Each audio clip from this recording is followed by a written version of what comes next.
Venga. Vale. Bueno, pues buenos días a todos y a todas y bienvenidos desde CEO Aragón. Soy Carolina Álvarez, responsable de Innovación y Responsabilidad Social aquí en COE.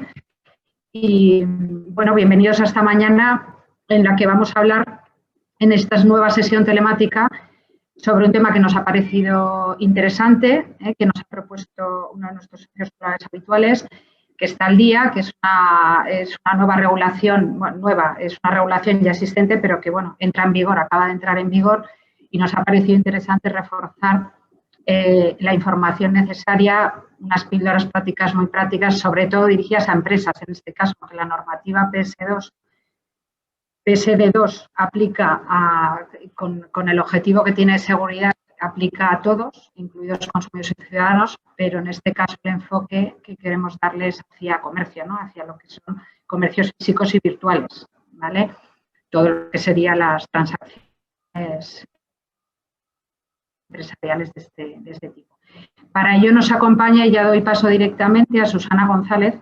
Susana es socia abogada de nuestros colaboradores legal, con quien trabajamos todos estos temas de riesgos legales, tecnológicos, ciberseguridad. Ella es especialista también en privacidad y estrategia digital. Hemos colaborado ya y organizado muchas sesiones de este tipo y espero que sigamos haciéndolo. Y además, bueno, pues tenemos el honor de que también fue designada o nominada como una de las mejores abogadas en 2019 de lo que es privacidad. ¿Verdad, Susana? Bueno, y si no, seguro que me equivoco en algo, lo puedes recordar. Perfecto. Bueno, pues por mi parte nada más. La sesión está previsto que dure media hora, 3/4 como mucho. No estamos muchos participantes, con lo cual podéis aprovechar cualquier cuestión. Por seguridad y por no mostrar los datos personales de los participantes, estáis desactivados, todos tenéis el audio desactivado, así que os rogaría que el que quiera intervenir, vamos a esperar al final, levantáis la mano o lo ponéis a través del chat. Y al final, Susana, si te parece, abrimos pues, un pequeño turno, bien escrito o bien pues, de viva voz, quien quiera directamente hacerlo. Y en todo caso, al finalizar la sesión, tanto la grabación como el material pues, que el ECE va a poner a disposición de todos, que podéis reutilizar también en vuestras empresas, pues bueno, os lo haremos dar por email, al email de inscripción. Pues Susana, cuando quieras. Fenomenal, muchas gracias y bueno, buenos días a todos. Ya me ha presentado Carolina y bueno, seguramente que con alguno de vosotros ya habremos coincidido, así que vamos directamente al grano. Matizar sí que la presentación la tenemos en formato vídeo y un par de infografías, ¿vale? Que las mandaremos a COE para que os las reenvíe y efectivamente, o sea, para que os las quedéis vosotros y para que la distribuyáis entre vuestros trabajadores o como veáis. Lo podéis aprovechar a hacer una pequeña campaña de sensibilización en cosas pues, actuales. Ahí sí que ya es quizás más a los efectos de que ellos vean como consumidores, ¿vale? O incluso como la propia empresa en qué les puede afectar, ¿vale? Bueno, hoy vamos a destinar este ratito a hablar sobre los cambios que ha introducido la normativa de servicios de pago, ¿vale? Ya teníamos una normativa de servicios de pago europea anterior, que ahora os referiré, pero bueno, ha habido unos cambios, se ha ido retrasando la implementación, sobre todo porque afecta a la seguridad de los pagos, tanto online como con tarjeta, y muy enfocado a la protección contra el fraude. Ya sabéis, bueno, ha comentado Carolina que, bueno, básicamente uno de los puntos transversales de mi especialización es la ciberseguridad, entonces todo lo que tiene que ver, en este caso, con posibles fraudes, estafas y demás. Contaros a nivel anecdótico que, bueno, desde principios de año a esta parte está siendo brutal, es decir, no hay semana que no recibamos de 6 a 10 solicitudes de denuncias, muchas veces innominadas porque no se sabe quién lo ha podido cometer, de fraudes en compras online, de intentos de phishing, de intentos de ciberataques, ¿vale?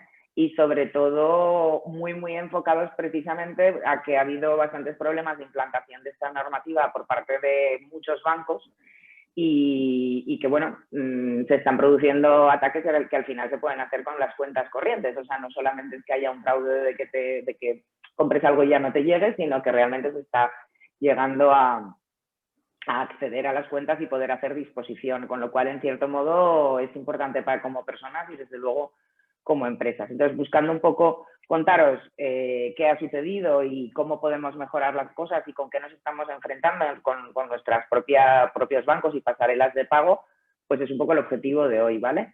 Me gusta comenzar situando las cosas un poco en el espacio y en el tiempo, así que os voy a contar de dónde viene todo esto, ¿vale? La segunda directiva de servicios de pago, también conocida como PSD2, es una directiva europea que tiene como objetivo mejorar la anterior, que era del año 2007, básicamente adaptándolo a los pagos electrónicos, adaptándose a lo que ha venido siendo toda la transformación digital de las empresas, ¿vale? A los pagos con móviles y a los pagos online. Así como además también reforzar toda la protección contra los fraudes en la validación, concretamente en la validación de las operaciones bancarias que se realizan con tarjeta, tanto en el comercio físico como con Internet, a través de Internet. A pesar de que esta segunda directiva de servicios de pago data del año 2015, estamos empezando a oír hablar de ella. Es habitual, no sé por qué, pero siempre nos pasa que vamos como a la última pregunta, ¿verdad? O sea, nos dan un plazo para adaptarnos, como pasó con el GDPR, y en el último momento todos decimos, ostras, hay una normativa nueva. No, es una norma de 2015. Es verdad que su entrada en vigor estaba prevista para el 12 de enero de 2016, que los Estados miembros de la Unión Europea se les concedió un plazo hasta el 13 de enero de 2018, es decir, nuevamente una norma que por su trascendencia se conceden 2 años para transponerla.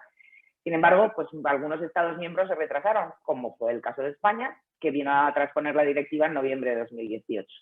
Y además, en este caso concreto, fue necesario que se dictara otra norma que desmigajara un poco, que diera un poco de sentido a nivel técnico a esas normas de regulación para lo que es la autenticación reforzada de los clientes. La PSD2 establece un montón de cosas, ¿vale? Pero sobre todo hay una partecita que es en la que más nos vamos a enfocar hoy, que es cómo tenemos que reforzar esa verificación de la identidad del usuario para evitar este tipo de fraudes, ¿vale? Entonces, esto al final fue definido en una norma de 2018 que dio como plazo de adaptación hasta el 14 de abril de 2019, un nuevo plazo.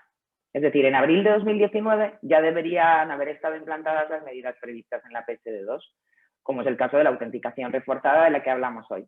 Sin embargo, dada su complejidad, la complejidad en su implementación uniforme en todos los países de la Unión Europea, sobre todo para los comercios electrónicos, porque hemos de presuponer que las entidades financieras y bancarias debían hacerlo en plazo, pero lo que es un comercio online, pues también depende de cómo lo va a implantar su propia entidad bancaria, pues todo esto sufrió un retraso importante. Entonces la Autoridad Bancaria Europea comunicó una nueva moratoria hasta el 1 de enero de 2021, que ahí sí que sí, a partir de ese momento se supone que debería tenerse ya implantado, y que a partir de ese momento, si no se tienen implantadas estas medidas, no se deberían poder hacer ese tipo de transacciones. La realidad es distinta, es decir, nos seguimos encontrando. Yo voy haciendo pruebas también y, por ejemplo, el otro día haciendo una compra online todavía nos enviaba a una pasarela de pago de la que se suponía que era mi entidad bancaria, y de pronto me pedía el PIN de la tarjeta, o sea, el PIN que utilizas para sacar dinero del cajero. Esto no puede ser. O sea, como veremos ahora, no es uno de los datos que puedan solicitarnos, y es una pista de que muy probablemente esa tienda online pues sea fraudulenta, por ejemplo, ¿no? Bueno,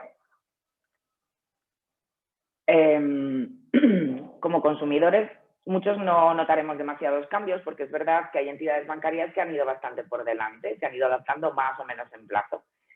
Sin embargo, todavía es el día de hoy que muchos comercios electrónicos no tienen implantadas esas soluciones PSD2, perdón.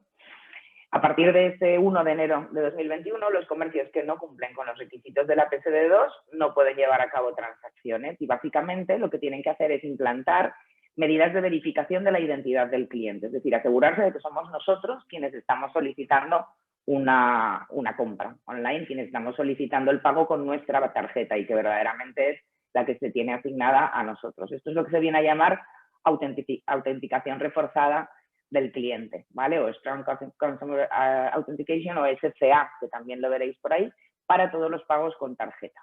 ¿En qué consiste esta verificación de la identidad del titular de la tarjeta? Mediante un sistema de autenticación reforzada. Con la anterior regulación, la PSD2, perdón, la PSD1 del año 2007, solo era necesario contar con el documento de identidad y la clave de acceso o PIN de la tarjeta, ¿no? Lo recordamos.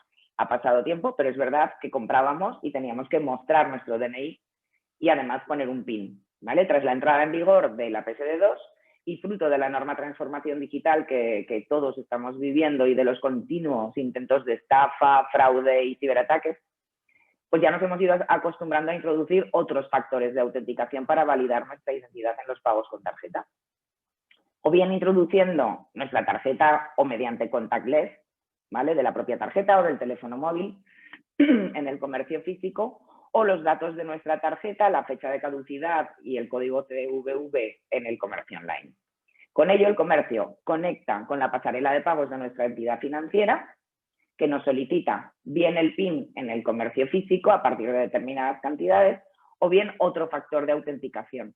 Generalmente, un código que recibimos por SMS en el móvil, adscrito a la cuenta del titular para las compras online. Con la PSD2 es necesario completar esta medida de seguridad, requiriéndose una autenticación reforzada, es decir, de 2 o más factores de autenticación que sean independientes para poder autorizar una operación. ¿Qué ocurre? Que los ciberatacantes están muy al día de la normativa y, bueno, también ahora hay nuevas modalidades de fraude a través de los SMS.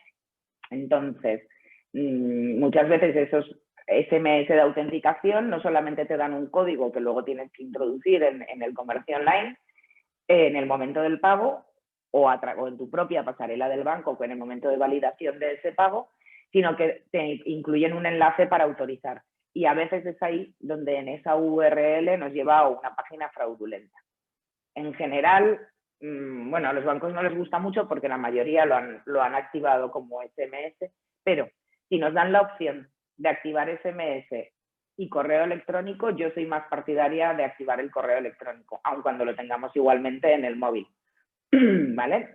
Es decir, recibir el código a través del correo electrónico porque no necesariamente va a través del SMS, que es donde más fraudes se están produciendo ahora mismo. Es decir, además de los datos de la tarjeta, que los tenemos que tener la tarjeta físicamente con nosotros o al menos sus datos y el código recibido por el SMS, al móvil, por el SMS o por correo electrónico, debemos tener otro código que puede ser el de acceso a nuestra cuenta de banca electrónica u otro código aleatorio de validación que nos proporcione una aplicación del banco. Ahora ya hay muchos bancos, cada banco lo está haciendo de una manera porque no han hecho un sistema obligatorio. Han hecho un sistema que cumpla estos requisitos que estamos viendo aquí. Entonces, lo primero que tenemos que saber como comerciantes, como titulares de un comercio online, es cuáles son las soluciones que nos está prestando nuestra entidad bancaria para poderlas incluso comunicar muy bien a nuestros clientes y que sepan que son esas y no otras, en caso de que intenten suplantarnos o hacer un fraude a través de cualquier suplantación de nuestra web, por ejemplo. Estos factores de autenticación deben combinar al menos, como veis aquí, dos o más sistemas de autenticación, ¿vale? De categorías distintas. Tiene que ser de algo que solo posee el comprador. Por ejemplo, la posesión del propio teléfono móvil del comprador adscrito a la cuenta bancaria. Normalmente cuando te logueas en tu cuenta online del banco, te piden ese teléfono móvil para poder saber que verdaderamente es el titular de ese y no lo van a mandar a otro, ¿vale? Bueno, pues tiene que ser el que esté adscrito a la cuenta bancaria. Se recibe un SMS con un código, SMS o correo electrónico con un código aleatorio o también denominado OTP, o una aplicación del banco en el móvil adscrito al titular específica para autorizar compras online. Hay bancos que directamente te llevan a abrir la aplicación móvil del banco para obtener ahí el código de validación que tengas que poner en el comercio online.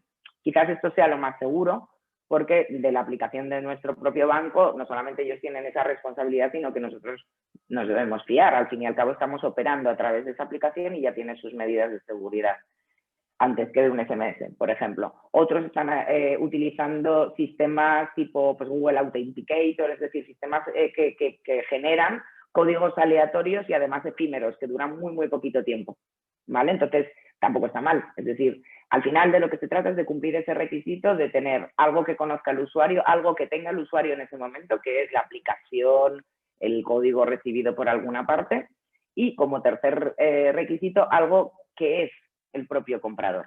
Es decir, la huella, su biometría facial de acceso mediante reconocimiento facial pues, al móvil o a la aplicación del banco, el iris, la retina, el patrón de las venas, reconocimiento de voz, dinámica de pulsaciones de escritura. Es decir, hay muchas opciones a nivel técnico para este otro tercer factor que sería el de lo que realmente somos. Entonces, se tienen que cumplir todos esos requisitos. Es decir, que si alguien se hiciera con nuestro teléfono móvil y por tanto pudiera recibir ese código SMS, si nosotros no ponemos ningún factor de autenticación físico, pues en realidad esa parte estamos dejándola a la inseguridad, digamos, ¿vale? ¿Qué ocurre? Que lo ideal de una aplicación móvil es que además de darte ese factor a través de la aplicación móvil, generalmente te obliga a tener ese control de acceso biométrico mediante el Face ID o sea, mediante el reconocimiento facial o mediante huella. Y entonces ya estarían cumpliéndose todos los requisitos. La PSD2 afecta a todas las entidades bancarias, es decir, han tenido que implementar todas estas medidas en plazo y además lo ideal, que no todas lo han hecho, comunicarlas para que el usuario y el titular del comercio online realmente sepa a qué atenerse, cuáles son las que su banco está validando. Afecta a todos los comercios físicos por el pago con tarjeta y al comercio online, obviamente, para las transacciones online con tarjeta. Obviamente a los consumidores y a los usuarios y a dos nuevos factores que regula esta normativa, que son los servicios de información sobre cuentas y los servicios de inicios de pago, en los que, bueno, no nos vamos a detener hoy porque en realidad no tienen tanto que ver con lo que os quería contar de la autenticación. En definitiva, afecta a los pagos con tarjeta y a los pagos electrónicos. ¿Qué ventajas ofrece la segunda directiva de servicios de pago? Básicamente el refuerzo de la confianza en los pagos con tarjeta, ¿vale? Según el barómetro de Mastercard de julio del pasado año 2020, durante el estado de alarma el 67% de las compras se realizaron con tarjeta. Solo un tercio de esas compras se efectuaron con dinero en efectivo y más del 70% de la población utiliza los servicios de banca online y móvil. Cada vez más, o sea, como consecuencia de intentar evitar el contacto con el dinero físico, incluso con la propia tarjeta, estamos usando los pagos con el teléfono móvil, ¿vale? Porque realmente pues, son ágiles y aseguran, tienen esas medidas de seguridad bastante bien implantadas. La aplicación de la PSD2 supone, como ventajas, una agilización de los pagos, por eso mismo que estamos diciendo, es decir, ya no hay que andar metiendo el PIN, dando el DNI, etcétera, etcétera. Incluso muchas veces salimos a hacer deporte y solo llevamos el móvil y no es aquello de, hoy no llevo dinero, llevamos dinero encima. Una agilización de los pagos, como digo, un incremento de la tasa de conversión en el comercio online. Esto es importante porque todo lo que al usuario le agilices y no se lo entorpezcas, pues bueno, hace que muchas veces no nos terminemos convirtiendo, terminemos comprando. Debido a que el consumidor paga directamente en la tienda. Además, abriendo los bancos, lo que han conseguido con esto es que los bancos abran sus servicios a terceras empresas, con el consentimiento de los consumidores, teniendo así acceso directo a la gestión de los pagos. Esta agilidad lo que evita es que el consumidor desista ante ese tedioso sistema de pago anterior en el que se requerían demasiadas cosas. Sí es cierto que ahora nos van a pedir factores de autenticación, pero como veis muchas veces es simplemente un reconocimiento facial, recibir un código PIN con la propia aplicación, introducirlo y bueno, ya estarían cubiertos todos esos requisitos. Supone también la prohibición de que se cobren recargos por pagar con tarjeta. En España esto ya no se estaba haciendo, recordaréis que sí que había un tiempo en que los propios comercios, como soportaban una carga bastante grande frente al pago en efectivo, finalmente intentaban o bien repercutirla o bien pues intentar que no pagáramos con tarjeta de alguna manera. Bueno, pues ahora todo esto está más solucionado, pero desde luego al consumidor no se le puede cobrar por pagar con tarjeta. Supone también el refuerzo de la seguridad para el cliente, a quien se le reduce la responsabilidad en caso de robo o uso fraudulento de su tarjeta a la cantidad máxima de 50 euros. Con la PSD1 eran 150, es decir, los primeros 150 euros en caso de fraude los tenía que pagar el consumidor, ahora son 50. Y el resto, pues lo tiene que resarcir la entidad bancaria. Esto que en teoría parece fácil, en realidad lo que hay es que probar que verdaderamente el usuario ha cumplido todas las medidas de seguridad, que el comercio online también, que ha habido un caso de fraude y que además, por alguna razón, no se han aplicado las medidas de seguridad que el banco debería aplicar. Si no, el fraude no debería haberse propiciado en este caso. El derecho supone también el derecho al reembolso de operaciones de pago no autorizadas o que no especifiquen en la autorización el importe de la operación. Es decir, muy importante que todos los justificantes de nuestros pagos a nivel la pasarela de pago que tenga cada comercio online especifiquen muy claramente cuál es el importe.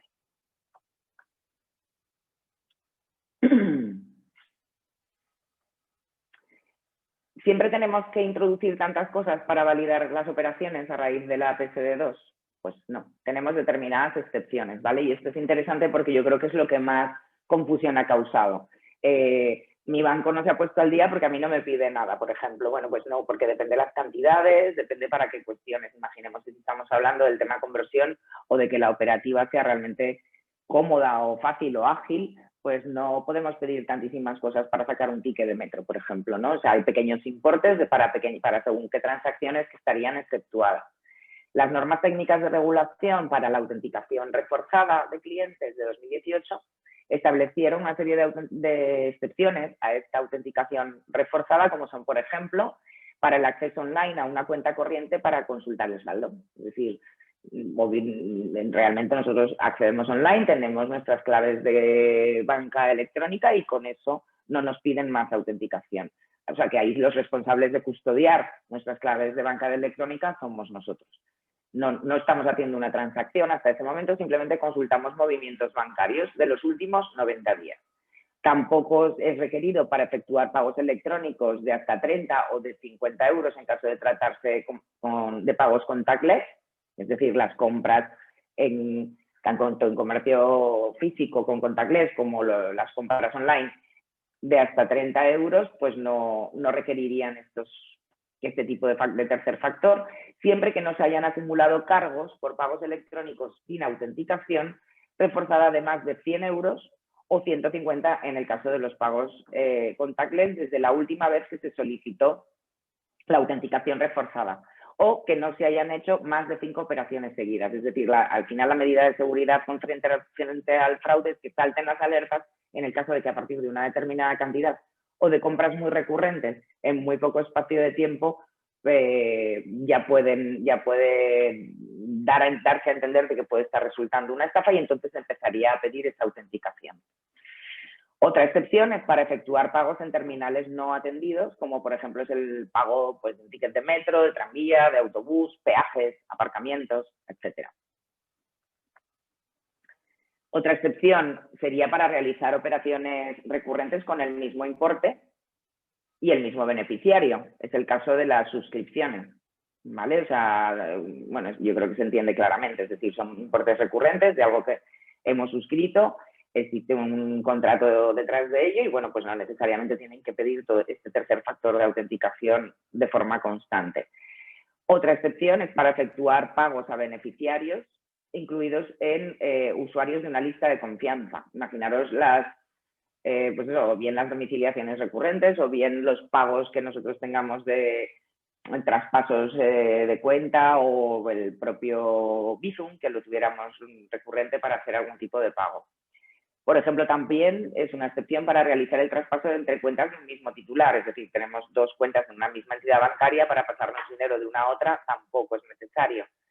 Para los pagos electrónicos empresariales realizados a través de protocolos de pago corporativos seguros. Esto ya es que hay que establecer un protocolo de pago corporativo seguro generalmente comunicado y para esto no es necesario tampoco. Y para operaciones de pago electrónico remotas con bajo nivel de riesgo. Sería el caso del Bizum concretamente.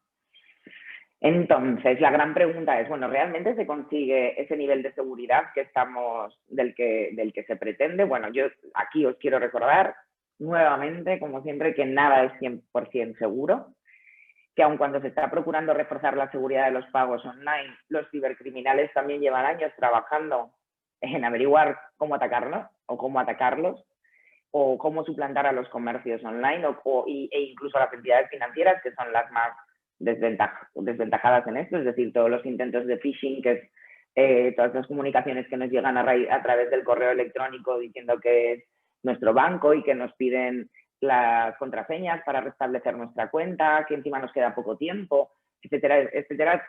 Generalmente se están haciendo y cada vez mejor a nivel estético e incluso a nivel de vocabulario, porque antes había muchas meteduras de pata porque utilizaban traductores online y se notaba que era falso, pero ahora cada vez son más certeros y bueno, todavía hay mucha gente que desgraciadamente pica y terminan dando las credenciales. ¿Qué ocurre? Que si ante un correo de esas características damos parte de los factores de autenticación, pues lo tiene relativamente fácil. Una de las cuestiones que se están produciendo ahora con bastante sorpresa y por otra parte que les está resultando bastante bien es la duplicación de las tarjetas de la SIM, de la tarjeta del móvil.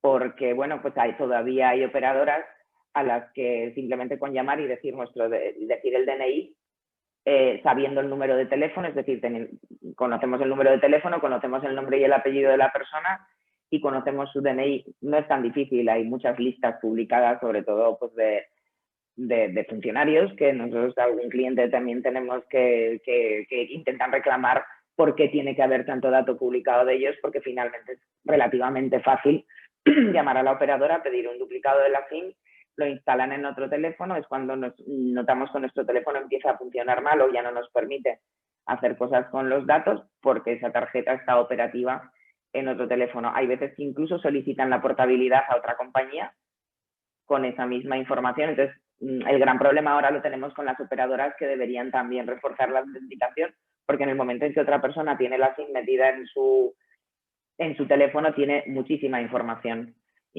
nuestra.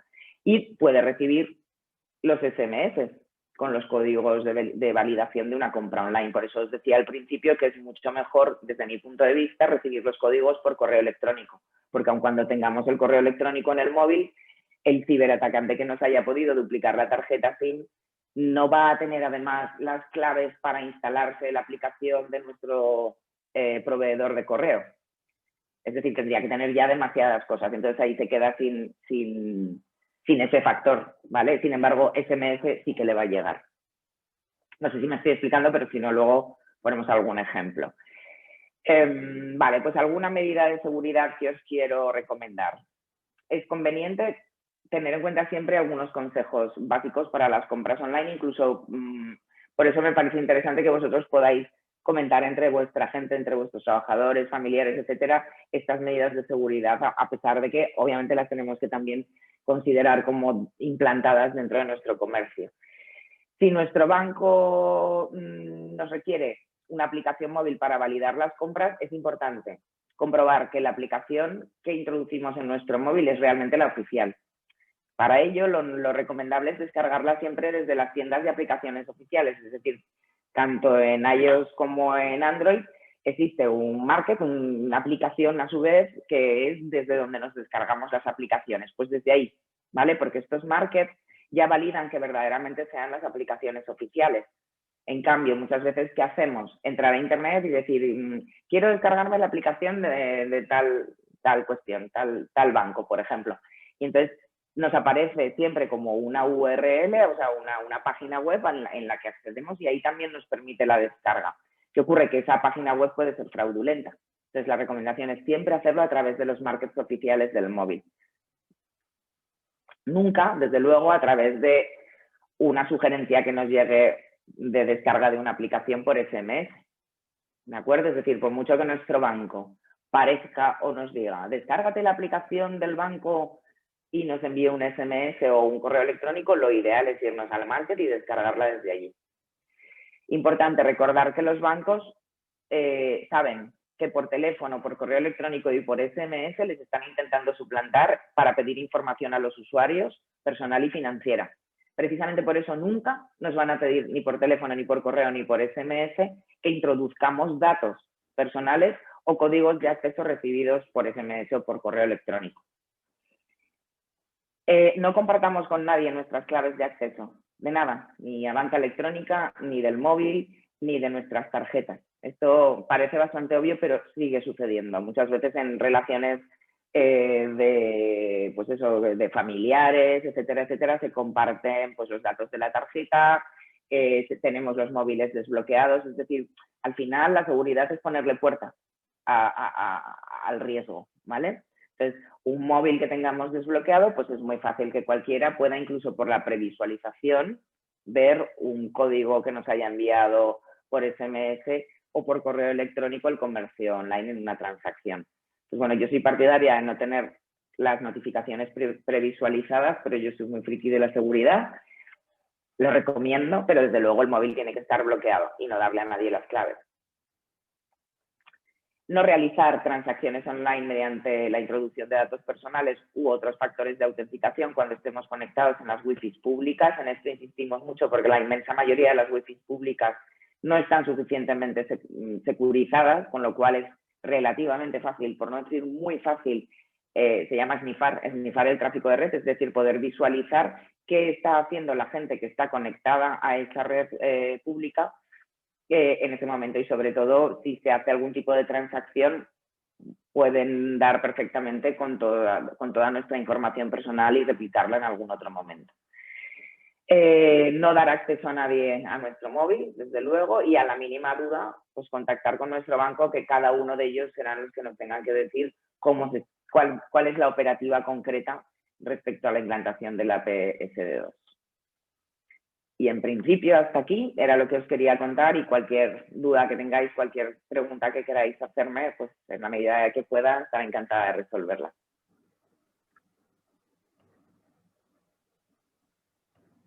Bueno, pues muchas gracias, Susana. No sé si de momento en el chat y en preguntas no hay ninguna cuestión. Si alguno quiere hacerlo directamente interviniendo. Ha quedado bastante claro, la verdad es que, bueno, con esos consejos, ¿verdad?, de seguridad, Susana, que se agradecen, pero, bueno, recordaros que a los negocios o empresas que hagáis este tipo de transacciones, pues es verdad que las entidades bancarias lo tienen más controlado todo, ¿verdad?, pero sobre todo en el ámbito privado surgirán dudas seguro. Entonces, bueno, si no es ahora, pues bueno, podemos intentar aclararos, acompañaros con el EC pues, en esta cuestión. Claro, No sé claro, lo si que necesiten. hay algo más. Sí, lo digo un poco, Susana, no sé qué tipo de, o que están, sobre todo las empresas o negocios de este tipo, que están demandando, ¿no? Que es lo que puedan necesitar. Claro, o sea, básicamente aquí nosotros, la verdad es que comercialmente poco, porque lo primero que tienen que hacer es, o sea, seguramente que ya sus bancos lo tendrán implementado o lo habrán ya comunicado. Lo que sí que me parece más interesante es que realmente se sepa qué y por qué se está haciendo esto, para a su vez podérselo comunicar a los consumidores y evitar ese tipo de fraudes. A nosotros lo que nos llega, desgraciadamente, ahora ya es más reactivo, es decir, nos han suplantado, nos acaban de entrar en nuestro comercio online porque no se han cumplido esas medidas de seguridad, o porque a lo mejor pues la página web no es segura, tiene determinados problemas y demás. Entonces, bueno, un poco a caso. Entonces, mi recomendación es, desde luego, estar muy claros de cuál es la operativa que sigue nuestro banco, asegurarnos de que sí que se está haciendo, e ir concienciando pues a nuestro personal y a los consumidores. Y a partir de ahí, pues hombre, ya tenemos hecha toda la prevención sin necesidad del consultor. Sí que es cierto que nosotros lo que sí que llevamos es toda la parte de seguridad del e-commerce, toda la parte de los textos legales cumpliendo la normativa y demás, y es más preventivo para evitar todos estos problemas de seguridad y sobre todo pues sanciones por protección de datos. O sea que, y a nivel consultas. Lo que digo, desgraciadamente están viniendo más consultas de las de nos han estafado, nos han suplantado, cuando realmente nosotros procuramos ser más preventivos que reactivos, porque no siempre conseguimos, sobre todo cuando las operaciones vienen del extranjero, no siempre conseguimos que esto sea con agilidad. Y la pandemia además ha jugado en contra, porque los juzgados han estado paralizados, siempre han sido lentos, y entonces ahora a la mínima que que dicen es que la operación, hay una de 12 operación que se ha ido a Nigeria o a Portugal o a Australia, directamente lo pasan a la policía, lo pasa al juzgado, y entonces las labores de investigación, pues bueno, van muchísimo más lentas, porque realmente las brigadas de la policía científica especialista en delitos tecnológicos son muy buenos, pero tienen que articular una serie de protocolos que todo se ralentiza un montón. Entonces, más que nunca en estas cosas vale más prevenir siempre y tener todas las medidas de seguridad bien establecidas, los protocolos, saber qué comunicar, etcétera. Entonces, ahí sí que desde luego les podemos ayudar. Lo que pasa es que para eso normalmente lo que hacemos es, aunque sea desde fuera, hacer una mini auditoría de en qué situación está, si verdaderamente vemos que cumplen, qué les podríamos recomendar. Y normalmente lo que hacemos es priorizar aquello que va a añadir mayor valor para la seguridad y para el cumplimiento y que resulta más barato. Es decir, que se puede implantar fácil, incluso por uno mismo o por la propia herramienta de diseño web, etcétera, etcétera, y no necesariamente que sea costosísimo. Obviamente la seguridad requiere inversión, también depende. Hay gente que no tiene ni antivirus, ni su firewall, ni las medidas de seguridad implantadas, pero bueno, hay cosas que son prioritarias. Entonces, cada comercio online lo tendrá pues de una manera determinada, claro. Vale, Susana, nos pregunta Alberto, muchas gracias por la ponencia, ¿y cómo se podría demostrar una persona que ha tomado todas las medidas de seguridad si le han suplantado la identidad a través de SMS y le han estafado dinero mediante diversas compras? ¿Cómo se podría probar? ¿Cómo se puede probar? Lo tienes escrito en preguntas si lo quieres leer bien, pero ¿cómo se podría? ¿Qué debemos hacer si un cliente nos informa de un fraude a través de nuestro comercio electrónico? ¿Eso? No. No, entonces no veo ninguna más. Vale. Si vemos, ¿cómo podría demostrar una persona que ha tomado todas las medidas de seguridad posibles si le suplantan la identidad a través de SMS y le han estafado dinero en compras que ha realizado? O sea, entiendo que bueno, te han suplantado la identidad y han comprado con tus datos de tarjeta, etcétera. Claro, ¿Cómo lo puedes demostrar? es uno de los problemas que estamos teniendo, porque es muy difícil de demostrar. Ahí el banco te dice, bueno, yo he requerido todo esto y a mí me lo han dado. Un tercero, un ciberatacante, ¿vale? Es un poco lo que os decía antes, es decir, si nos han duplicado bueno, probarlo podría ser lo que estaba comentando, es decir, que nos hayan podido duplicar la tarjeta SIM. Entonces, bueno, pues en un momento determinado yo pruebo de que no he recibido ningún SMS, o sea, ningún código para validar una operación. Sin embargo, mi móvil me ha empezado a ir mal, llamo a mi operadora. Generalmente llamamos por teléfono y es un error porque lo que buscamos es una solución ágil, pero a nivel reclamación, acordaros siempre de que hay una serie de protocolos que hay que cumplir y a las operadoras hay que hacerles reclamaciones por escrito. Vale a través de sus formularios en sus páginas para sus reclamaciones y si no a sus domicilios sociales. Y si no, pues nos consultáis que lo hacemos, que a veces firmado por abogado, la verdad es que tiene más efecto. Pero bueno, en principio hay unos plazos, ellos tienen que contestar. Entonces, la primera pregunta es, ¿alguien ha solicitado un duplicado de mi tarjeta?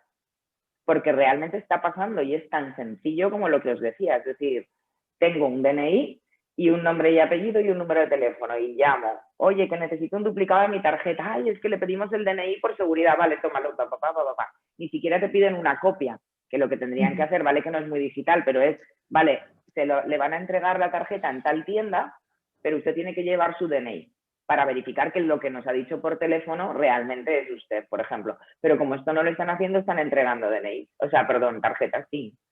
Las colocan en otro teléfono y si el usuario tiene el doble factor de autenticación para recibirlo por SMS, prácticamente lo tienen todo. ¿Vale? Vale.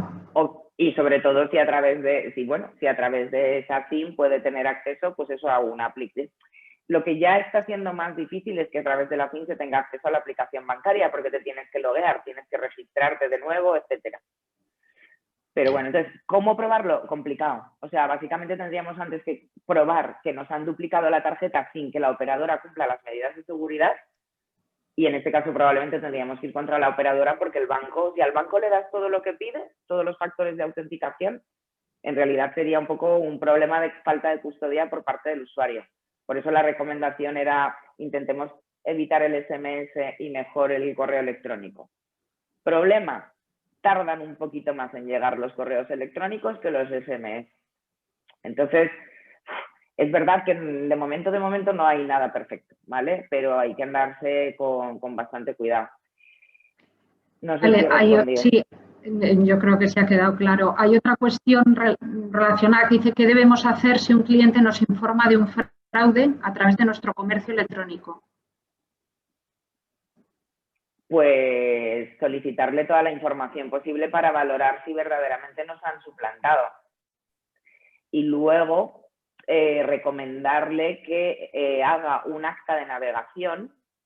Hay una herramienta que además es de una empresa aragonesa que a nivel internacional es un prestador de servicios de confianza cualificado. Para entendernos, es como si fuera un notario digital, ¿vale? Que es Color Juris. Es pago por uso, es decir, nosotros entramos y me lo voy a inventar, pero que son costes muy pequeñitos, tipo 2 euros, por ejemplo, podemos hacer levantar un acta certificada, que además es prueba en juicio como si fuera un acta notarial, mejor aún porque te certifica informáticamente todo lo que se está viendo, y levantas un acta de lo que estás viendo en tu navegación, ¿vale? Un acta de navegación. Así probaríamos que lo que hemos hecho, o sea, este señor, el cliente, podría probar que la transacción que ha realizado la ha realizado en una web X, aunque no sea la real. Como cliente, pues prestarle la atención posible y en todo caso ver a ver por qué nos han suplantado. Pero en realidad yo entiendo que no tendríamos esa responsabilidad como tal porque ha sido una web suplantada. La responsabilidad en todo caso es de intentar evitar que nos la suplanten. Pero frente a esa transacción es que es complicado porque digamos que tenemos que ir viendo caso a caso, ¿vale? No es lo mismo una web nuestra en España con certificado SSL, que nuestras bases de datos de todo lo que es el comercio online y de contacto están protegidas, a un comercio online que esto no lo tenga, por ejemplo, y un certificado SSL los hay hasta gratuitos, que era lo que os decía antes. Hay medidas de seguridad que hay que aplicar que no necesariamente conllevan un coste añadido, pero que son muy, muy importantes. Por ejemplo, pues todo lo que es la parte de cifrar las bases de datos para que pues no venga alguien a entrar a nuestras bases de datos, que se hace de una forma muy, muy sencilla, o un ataque muy, muy, muy poco complejo. Y si se hacen con esas bases de datos, saben quiénes son nuestros clientes y les pueden ofrecer, imagínate, se hacen con las bases de datos de una empresa, tienen un teléfono, a ese teléfono le mandan un SMS con un link, suplantas esa web, que como ya sabes que es cliente, va a acceder, le haces una super oferta, lo compra, tienes ya toda la información sobre sus tarjetas bancarias. O sea, realmente es que tenemos que pensar que para los ciberdelincuentes este es su trabajo y están constantemente en ello, ¿no? Entonces, lo que tenemos que hacer es poner la mayor cantidad de medidas de seguridad para evitar eso. Y si alguien nos dice que el fraude ha sido a través de nuestro propio comercio, hombre, parto de la base de que hay medidas de seguridad y que por tanto habrá sido uno suplantado. Si no tenemos las medidas de seguridad aplicadas, somos responsables 100% y habrá que devolverle cantidades en el caso, dependiendo lo que haya adquirido, y no es el caso de algún tipo de indemnización. Tener en cuenta que ahora ya se pagan, incluso la señal de la compra de un piso se puede hacer online. Entonces, no es lo mismo comprar por 30 euros que pagar 60.000, ¿no? Entonces, depende. Eso sí que os recomendaría, que cada cuestión que suceda es cuestión de plantear el caso concreto, qué medidas hay, cómo ha sucedido, etcétera. Bueno, pues muy bien, no sé si hay alguna cuestión más. Nadie ha puesto nada. Pues lo cerramos aquí, si os parece, nos despedimos y nada, recordaros, mandaremos material que consideramos de interés por correo electrónico, y cualquier cuestión en el ámbito preventivo, digamos, reactivo, ¿no? Si llega el caso, pues que podáis contar eventualmente con nosotros. Pues muchas gracias, Susana, por tu tiempo, tu sabiduría, y hasta la siguiente. Gracias a todos. Muchas gracias a todos. Buen día.